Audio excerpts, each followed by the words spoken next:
What is up, boys and girls, ladies and gentlemen, day traders, closet swing traders? Hope you guys are doing absolutely fantastic. You guys are piling on into the room. Let me see if I could change this one. Yep. I think they're going to let me. All right, awesome. Good. We got Trading View up. Let's see who we got in the house. We got Albert. Good morning. We got Alex starting the weekend off right. We got Bill, Cedric, Dallas. Good morning. We got David, Doug D's in the house. We got Eric, my boy Greg Gilbert's here. GWJT, Carrie's in the house. Lucian, Marcus, Michael Holt made it on the other side of the weekend. We got Rick in the house. Good morning, Sam. We got Will. You guys are still rolling on in. Good morning, team. We got all my peeps in YouTube land. Good morning, local missions. Good morning, Ernesto. Hope you guys are doing absolutely fantastic. Hope you guys had a great weekend and are ready. I hope you guys are ready for this week because it's going to get fun. It's going to get exciting. We have earnings season. There's going to be a ton of earnings coming out this week. As we saw on Friday, let's just run right back to SPY real quick. Friday, aka Friday. First of all, let's take a look at the daily candle. Pretty massive candle, right? And I don't think that candle honestly tells the real story of what happened on Friday. We have one on the hourly chart. 1, 2, 3, 4, 5, 6, 7, 8 candles. Essentially starting from Thursday. Massive move. We are, I believe, in squeeze territory. Meaning that there's a lot of bears getting a little bit more concerned that might want to lock in profits. We are at a key resistance. It is also a retest day. So we have somewhere right in this range, previous VPOC on the SPY. We are not above it yet. Also, we just counted how many candles in a row. There's probably to some extent going to be some kind of pullback, I would assume, at the morning.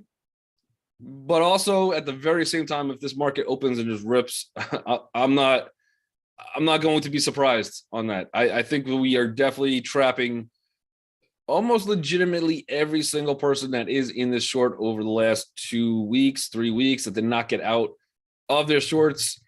They're starting to get trapped. We do have a little bit of on the hourly. We do have a little bit of inverse head and shoulders, which is interesting. I will be patient at open.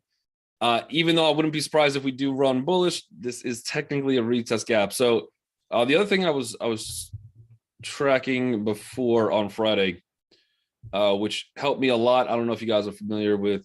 Some of you guys are, I know, because we've talked about it, but some of you guys that maybe are newer or maybe in YouTube land, you guys might not be as familiar. So this is the TTM squeeze, and I had it on the hourly chart on Friday.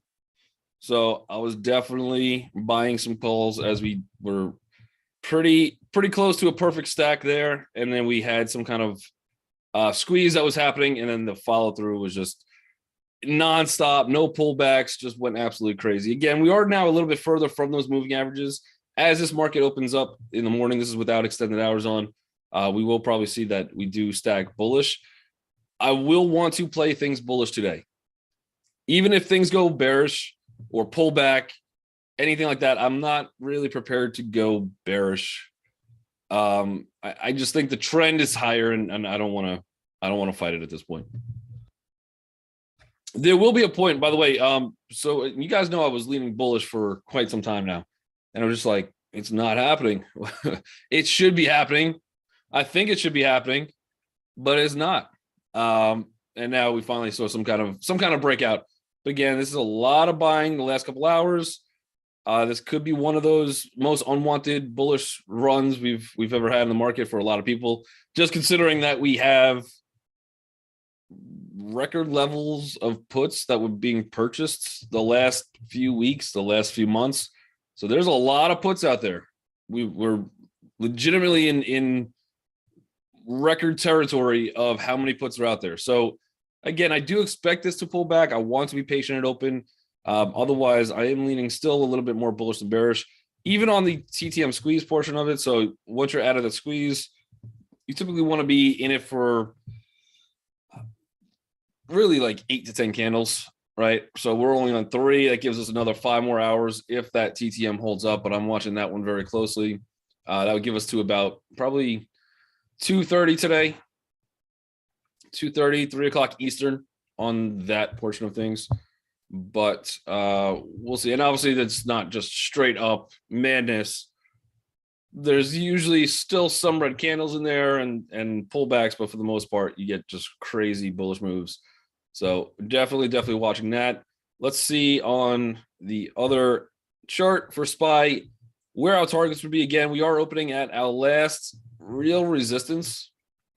We do have yesterday or Friday, 347.63 would probably be the retest zone. So if we do come back down, I'd like to see that 370, roughly we'll say 374.51. We'll call it 374.50, somewhere in that zone, maybe slightly higher. That would be our retest zone if we cannot break out of 376.81. So that's the level I need to break out. Otherwise, I do expect some kind of a pullback. Again, once that pullback happens, I think bullish would be the direction. That's at least how I'm leaning. You guys could agree or disagree. That's how the markets work. So for everybody that is bullish, you do need somebody bearish. We don't have that much level of volume. If we do start breaking that area, I think then next target in the bullish direction most likely will give us actually a decent heck of a run today. I'm trying to find if there's anything else, small little VPOC somewhere. The next spot would take us to about 383.31. Could we break that? I don't know. I don't want to get too bullish. I don't want to get too bullish. But I am. I do like that pattern formation. We're definitely out of a longer term downtrend. We'll see what happens. Tony says, what to do with 270 bought puts on Qs? Hold or sell for a small loss? When do they expire? Again, the overall trend of the market is bearish. I'm still leaning at this point. I have no reason to really lean bullish longer term aspect, right? When that longer term could be 6 months out, it could be 8 months out, it could be 12 months out. The bullishness, at least to which I'm leaning, is similar to this run, right? I think this is our big push.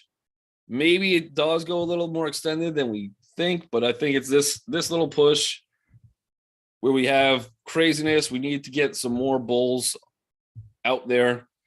I don't want to tell you to how you want to, and this depends on why you bought your puts, right? If you're using it for protection and you're protecting a downside collapse, which could still happen, right?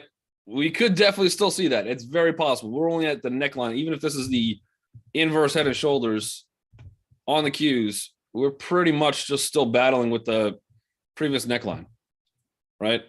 I do think at open, we probably get some kind of a pullback. I think quick-ish. And then I would be looking bullish.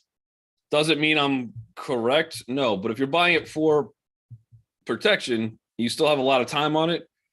You could fight the puts with some calls, so buy some shorter term calls, ride that momentum up higher, essentially making those puts free if you'd like to. You don't have to be like, hey, I have a put. That's the only thing I could do. You could play it both ways, right? And if you're protecting a position of shares, most likely those shares are going to make you more money than the puts will actually lose you, right? Because they're there to hedge. So it depends again on why you have them, what your plan was getting into them. But we are very low. We are very extended to the downside. We are starting to break some key levels in the market. And again, is the bottom in? Maybe. Is the bottom in just for this year? We go lower next year? Maybe. Is today the day the market opens and collapses? Maybe.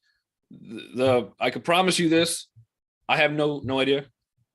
All I could do is kind of play the trends and give you my thoughts as to how I want to play the market, or at least how I'm interpreting the market.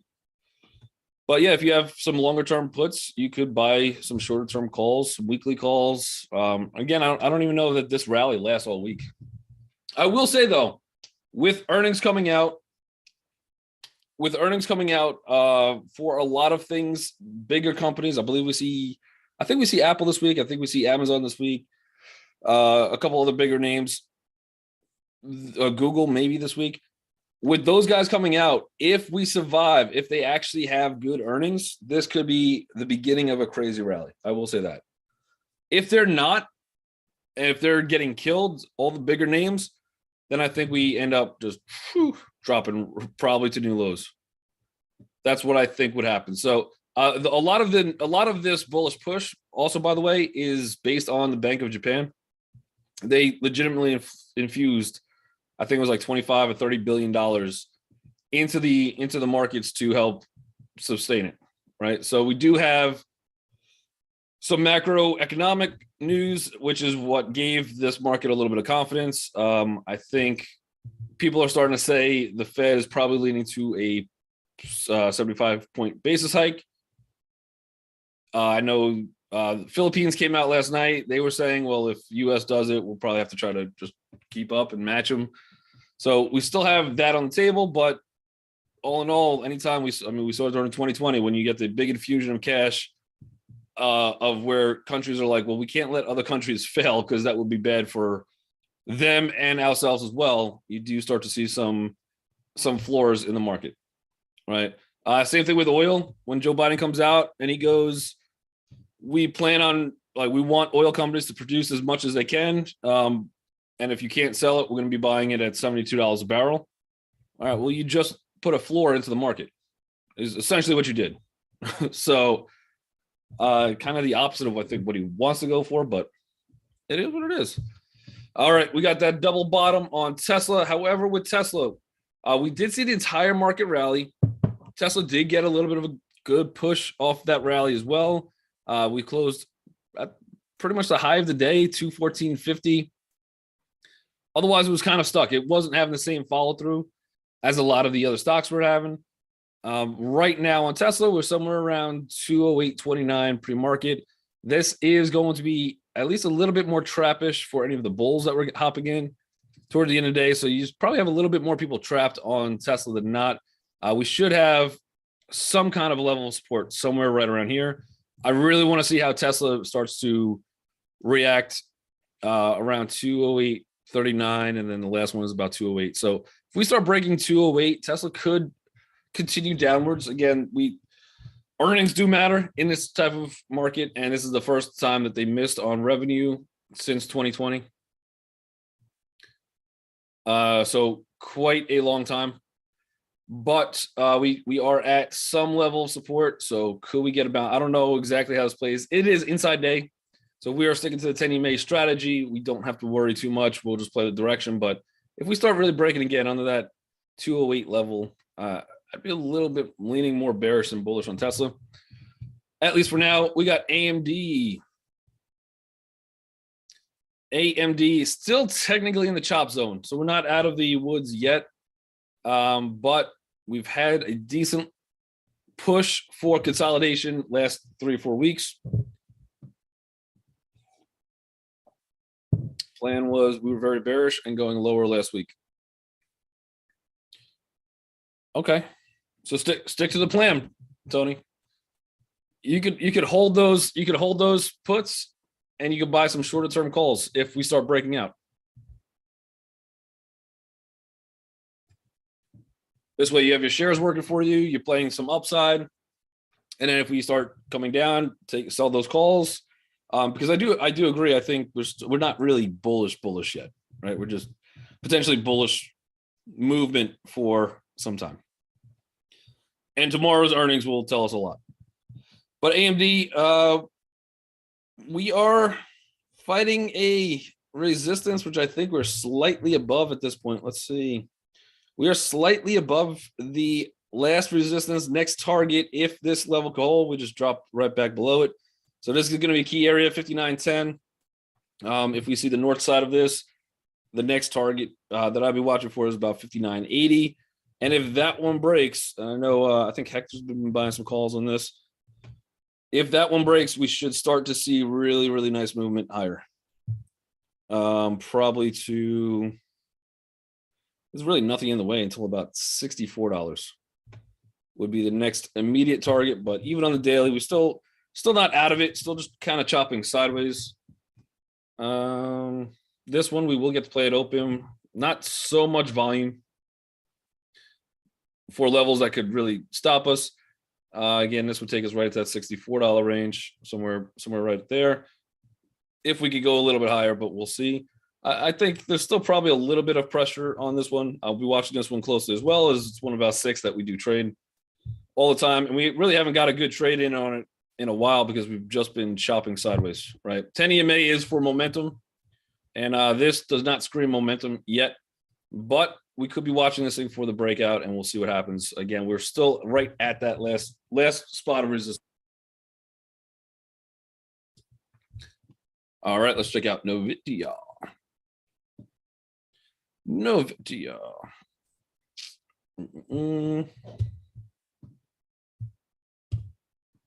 Not sure what those lines are from, but all good. NVIDIA, we are actually looking a little bit stronger on NVIDIA. Again, on this one, I'd probably wait for some kind of a pullback. If we could go long somewhere around 124.44, that would be my most ideal spot. I'm not sure if we could get it or not. We will see. Technically, we did already come down and retest this. So we broke out here. We came back. We already retested that. And we are, at least on an hourly, we have a little bit of a gap and go. Next target for me in a bullish direction would be 126.67. This one I can, I think I can play this one by like nope, now I can't. It's going to be close. Depends on where this thing opens. But it'd be very close to being able to play this thing at the open. Again, if I wait a little bit, that's a lot of buying across the board. And a lot of these bullish squeeze plays, you don't really see too much of those pullbacks. But NVIDIA we could definitely watch. I'd be definitely more long than short on NVIDIA. At least leaning that direction. We'll see how this thing opens. And we might actually get to play that one with the 10 EMA very, very close to open, if not at open. We have Apple.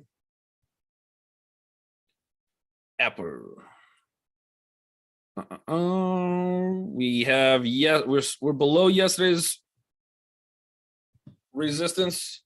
Matt R is in the house. Good morning, Matt.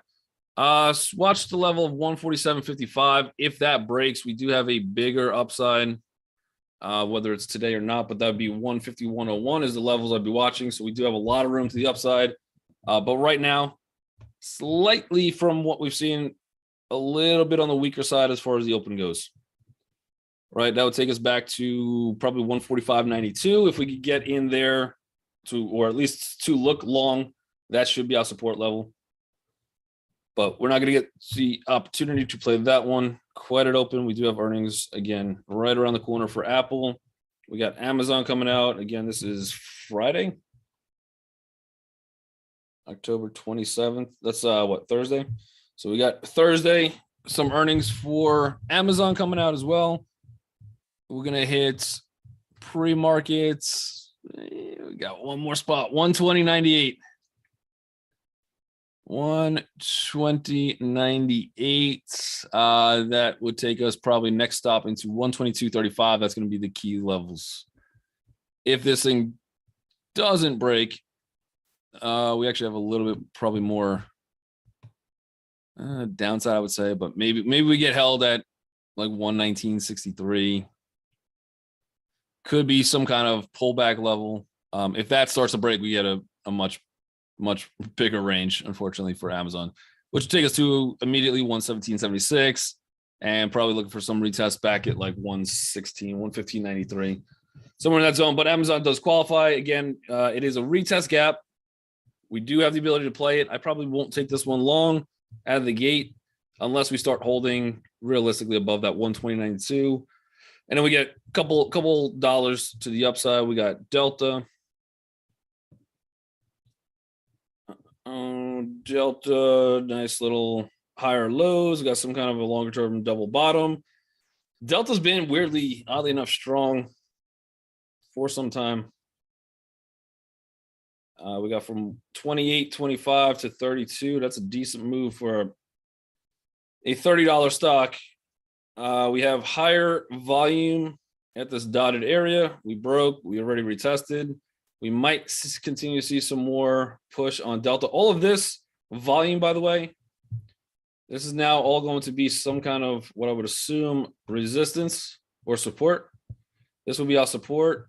The next spot on Delta, if we could probably clear somewhere, I'm sure there's a couple of VPOCs in that last peak, but if we're able to clear that out of the way, we don't really have that much resistance on Delta for probably until it's not even on the chart. We go to a 4 hour, see if I get a little bit better. Yeah, there's not a lot of volume in this area until probably takes us to about 36, 36.30, 36.50. But all of that now should be some type of support. And this one out of the gate, do we get the opportunity to play? I would say yes. So it is gapping above yesterday. And again, also it is a retest gap as well. So just keep in mind that most retest gaps ideally will retest at some point. So I'll be patient on waiting. I do have a lot of longs on the table. JD.com. I haven't looked at JD in forever. JD.com.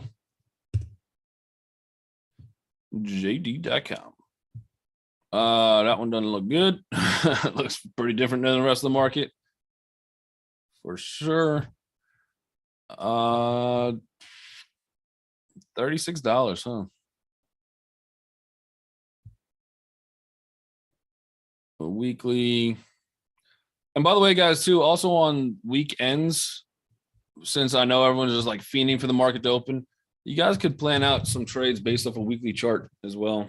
This one on a weekly chart would be a little bit of a retest gap. I don't really see anything weekly. I'm not getting any volume levels, nothing like that. But I don't love the fact that we have one little hammer in here and below that. Technically, this would be a retest on a weekly, but that looks like a pretty significant gap down for sure.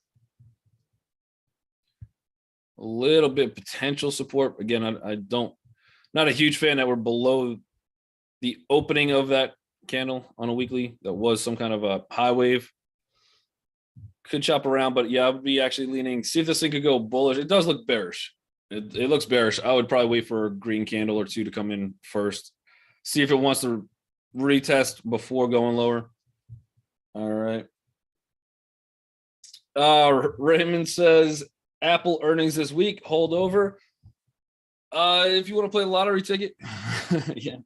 If I don't personally hold too many things over earnings unless I just plan to. Meaning, like I'm like, oh, Netflix is reporting, Tesla's reporting. Let me buy a couple of shares just to see what happens. And I am perfectly okay losing all of it, and it's stock, so you probably won't lose all of it, but you can take some significant hits over earnings if you've been planning for the earnings. So like if you're in a swing trade, if you're in a swing trade and you're already making money, something like that, I would just close out. I don't really play it because you could still, I mean, again, everybody's trying to do this in the markets, right? For the most part, everyone is like, all right, market's falling. I want to be the guy that buys it right here at the bottom. That's where I want to buy it and then move higher.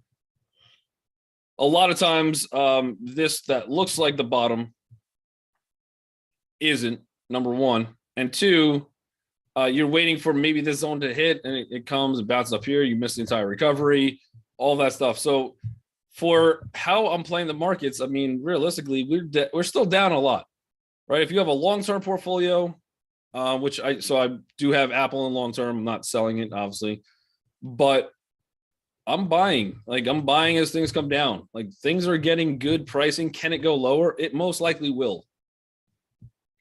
But all I'm doing is dollar cost averaging. There's a lot of people just waiting for the bottom of things, right? They're waiting for the bottom to come in, and then they're like, okay, now I'm going to buy. Question is, what's your sign that that's the bottom? Who's telling? Is that Jim Cramer?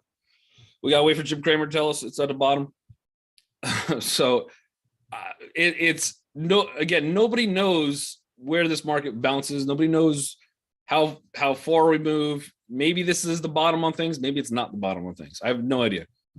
Right. But I'm still buying positions in a longer term basis.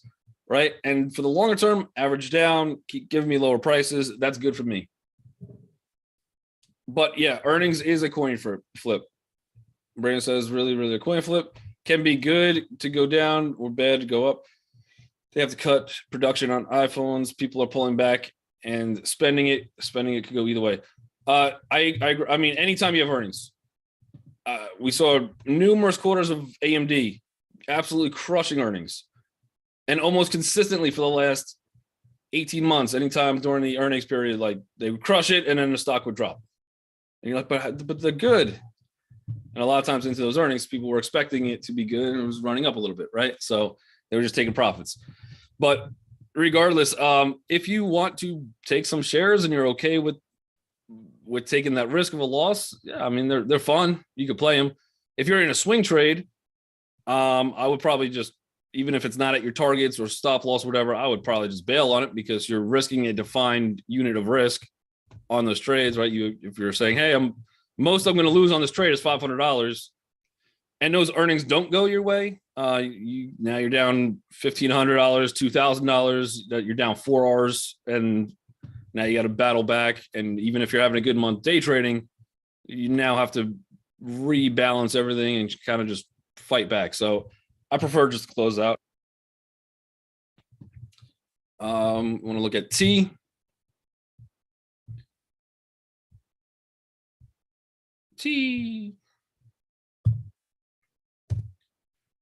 Yeah, all right. Pretty bullish engulfing candle on AT&T. I forget what the news was, but they had some kind of news. I don't know if they were partnering with somebody. I believe they were partnering with someone, or they did something. Usually T, and I still own T. I'm not selling it. I'm not buying more either of T. I'm just kind of letting it do its thing. But yeah, usually not a very high volume stock. If we're looking at the hourly, we're right in some kind of empty zone. We got no real volume coming in. This looks like we did break. That also looks like the retest and probably does go higher. I do like the fact that you're breaking above that wick that we put in on Friday. So that looks decent. Again, it is still technically a retest gap. I would probably see if we could get it to drop a little bit. And then if you want to play it, makes sense. Target on this one for me would be somewhere in the $18.38 range. Maybe probably bail a little bit sooner, $18.29. But that being said, you just, on a $17 stock, that's still a decent push. Right. So it doesn't look horrible. Eventually this thing will come back and have a bigger retest before, if it's going to go bullish. Their earnings were not great forever. I mean, they're just people holding the stock because solely dividends. I think that's about it. But yeah, that being said, it's tradable. It does look like a bullish open. Again, it is a retest gap as well. I'll probably wait for that retest to come in, but could be interesting today. I don't know how much volume comes in for day trade basis. Most of it is a buy and hold atmosphere. All right. Unfortunately, we only got like 20 more seconds left. So if you guys have not already hit that like button, make sure you guys do hit that little thumbs up button. Make sure you guys also hit subscribe, share with a friend too if you're feeling good about yourself. And we will catch all of you guys tomorrow. Be safe out there in the market. Again, bear markets do have crazy bull runs where people are just expecting them to end, and they might continue longer than we think, but we could only really wait for the market to let us know. So again, be safe. YouTube, love you guys.